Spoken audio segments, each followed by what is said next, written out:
तो फिर से आज के सेशन में हम संविधान से संबंधित कल जो 20 प्रश्न हमने देखा था, आज उसके नेक्स्ट हम देखेंगे 20 प्रश्नों को।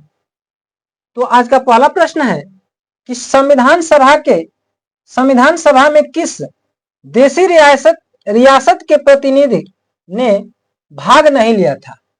जूनागढ़, कश्मीर, हैदराबाद, मैसूर। तो ये कहा गया है कि जो भारत की संविधान सभा का गठन हुआ था उसमें कौन सी ऐसी रियासत थी भारत की कि जो उसमें भाग नहीं लिया? जूनागढ़ था या कश्मीर था, हैदराबाद था या मैसूर था? तो इस प्रश्न का सही जवाब जो कि होगा सी, हैदराबाद एक ऐसी देशी रियासत थी जो संविधान सभा के प्रतिनिधि में भाग नहीं लिया। दूसरा प्रश्न है कि बी आर अम्बेडकर का संविधान सभा में निर्वाचन हुआ था पश्चिमी बंगाल से, मुंबई प्रेसिडेंसी से या तत्कालीन मध्य भारत से या पंजाब से? यानी कहा गया है कि जो बी आर अम्बेडकर का संविधान सभा में निर्वाचन जो हुआ था कहां से हुआ था? पश्चिमी बंगाल से हुआ था, मुंबई प्रेसिडेंसी से हुआ था या तत्कालीन मध्य भारत से हुआ था या पंजाब से? तो इसका सही जो जवाब होगा प्रश्न संख्या 22 का पश्चिमी बंगाल से। मुस्लिम लीग ने किस कारण संविधान सभा का बहिष्कार किया था? प्रश्न है कि मुस्लिम लीग, जो भारत में मुस्लिम लीग की स्थापना हुई थी, उसने संविधान किस कारण से संविधान सभा को बहिष्कृत किया था? तो इसका जो कि सही जवाब होगा कि मुस्लिम लीग ने मुस्लिमों के लिए एक अलग संविधान सभा चाहता था, इसी कारण से उसने भारत के संविधान सभा को बहिष्कृत किया था। तो इसका सही जवाब है कि मुस्लिम लीग अलग से मुसलमानों के लिए एक संविधान सभा चाहती थी, इसलिए यही कारण था कि मुस्लिम लीग ने भारतीय संविधान सभा को बहिष्कृत किया था। अगला प्रश्न है कि संविधान सभा का चुनाव निम्न में से किस आधार पर हुआ था? संविधान सभा का चुनाव निम्न में से किस आधार पर हुआ था? समान मताधिकार पर, सर्व मताधिकार पर, समिति मताधिकार पर या वर्गीकृत मताधिकार पर? यानी जो भारतीय संविधान सभा का चुनाव हुआ था वह किस, उसका जो मुख्य आधार था क्या था? तो इसका मुख्य आधार था कि वर्गीकृत मताधिकार। प्रश्न संख्या, संविधान सभा के सदस्य प्रतिनिधि थे। संविधान सभा के सदस्य प्रतिनिधि थे जनता द्वारा प्रत्यक्ष निर्वाचित, जनता द्वारा अप्रत्यक्ष निर्वाचित, गवर्नर जनरल द्वारा मनोनीत, कांग्रेस और मुस्लिम लीग द्वारा नामांकित। यानी जो संविधान सभा में जितने भी सदस्य चुने गए थे किसके द्वारा चुने गए थे? जनता द्वारा प्रत्यक्ष रूप से चुने गए थे या जनता द्वारा अप्रत्यक्ष रूप से चुने गए थे? तो इस प्रकार के जो कि गवर्नर जनरल द्वारा मनोनीत किए गए थे या कांग्रेस और मुस्लिम लीग दोनों मिलकर उसे मनोनीत किया था या निर्वाचित किया था, तो इसका जो कि सही जवाब है कि जनता द्वारा अप्रत्यक्ष रूप से चुने हुए सदस्य थे। जनता द्वारा चुने हुए सदस्यों को प्रतिनिधि मिला था। भारतीय संविधान निर्मात्री सभा थी, प्रांतों की जनता द्वारा चुनी गई थी, प्रांतीय विधान सभाओं द्वारा परोक्ष रूप से अनुपातिक प्रतिनिधित्व प्रणाली द्वारा चुनी गई थी, या गवर्नर जनरल द्वारा इसका गठन किया गया था, या वयस्क मताधिकार के अधिकार पर भारतीय नागरिकों द्वारा चुनी गई थी।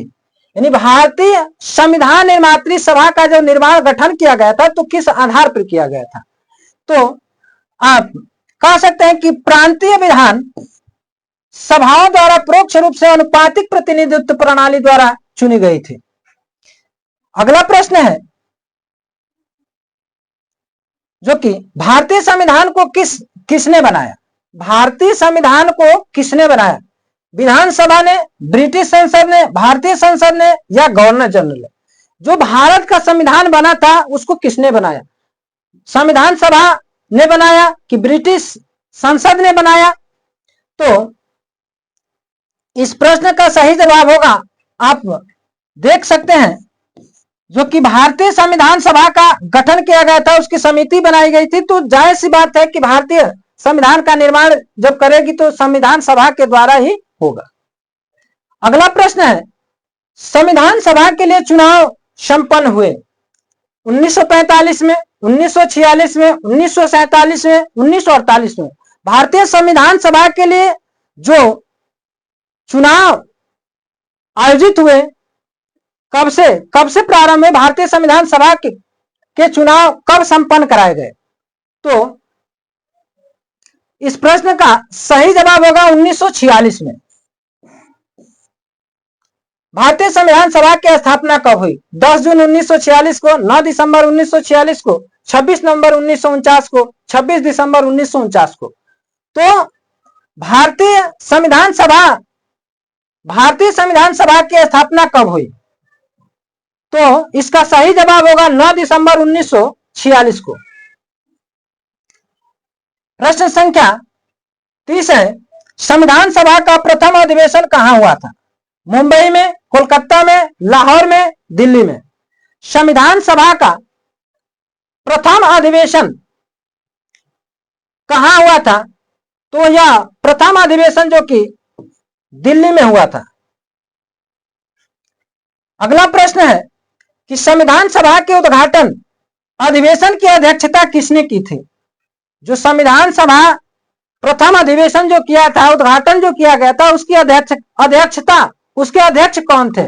पंडित जवाहरलाल नेहरू, सच्चिदानंद सिन्हा, बी आर अम्बेडकर, सी राजगोपालाचारी। यानी जो संविधान सभा के उद्घाटन अधिवेशन का अध्यक्ष थे वह थे सच्चिदानंद सिन्हा, अस्थायी अध्यक्ष के रूप में इन्हें चुना गया था संविधान सभा के। अगला प्रश्न है कि संविधान सभा का पहला सत्र हुआ था, यानी संविधान सभा का जो प्रथम सत्र कब हुआ, कब से प्रारंभ हुआ भारत में? 16 अगस्त 1947 को, 26 जनवरी 1948 को, 9 दिसंबर 1946 को, 26 नवंबर 1946 को। तो इसका जो सही आंसर है, सही जवाब है प्रश्न संख्या 32 का, संविधान सभा का प्रथम सत्र प्रारंभ हुआ था 9 दिसंबर 1946 से। अगला प्रश्न है प्रश्न संख्या 33 कि संविधान सभा के अस्थायी अध्यक्ष कौन थे? अभी जस्ट इसके दो प्रश्न पीछे जाए तो B R Ambedkar, doctor Rajendra Prasad, Sachchidananda Sinha, K M Munshi. तो जैसा कि आप देख पा रहे हैं कि अस्थायी सदस्य के रूप में चुना गया था सच्चिदानंद सिन्हा को संविधान सभा के। प्रश्न संख्या 34 है कि संविधान सभा के अस्थायी अध्यक्ष कौन थे?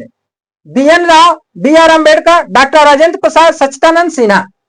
तो संविधान सभा के अस्थायी सदस्य, अस्थायी अध्यक्ष के रूप में जो चुना गया था उस व्यक्ति का नाम था डॉक्टर राजेंद्र प्रसाद। प्रश्न संख्या 35 पे चलते हैं। डॉक्टर राजेंद्र प्रसाद को संविधान सभा का सभापति चुना गया कब? सितंबर 1946 में, अक्टूबर 1946 में, नवंबर 1946 में, दिसंबर 1946 में। तो संविधान सभा का जो कि उन्हें अस्थायी रूप से डॉक्टर राजेंद्र प्रसाद को संविधान सभा का सभापति चुना गया था सितंबर 1946 में।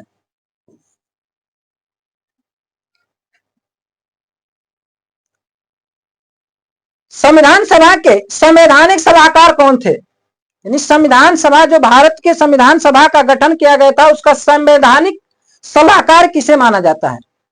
शरद चंद्र बोस को, के एम मुंशी को, रफीक अहमद किदवई को या बेनेगल नरसिंह राव को?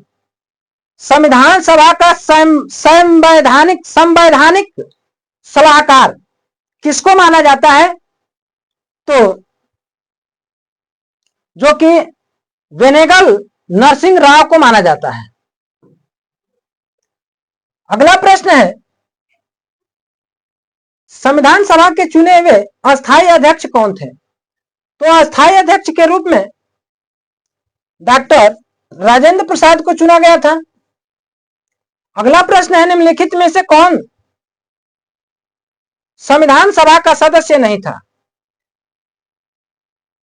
के एम मुंशी, एन गोपाला स्वामी अयंगार, एच वेद, टी कृष्ण माचारी। ये 4 जो सदस्य,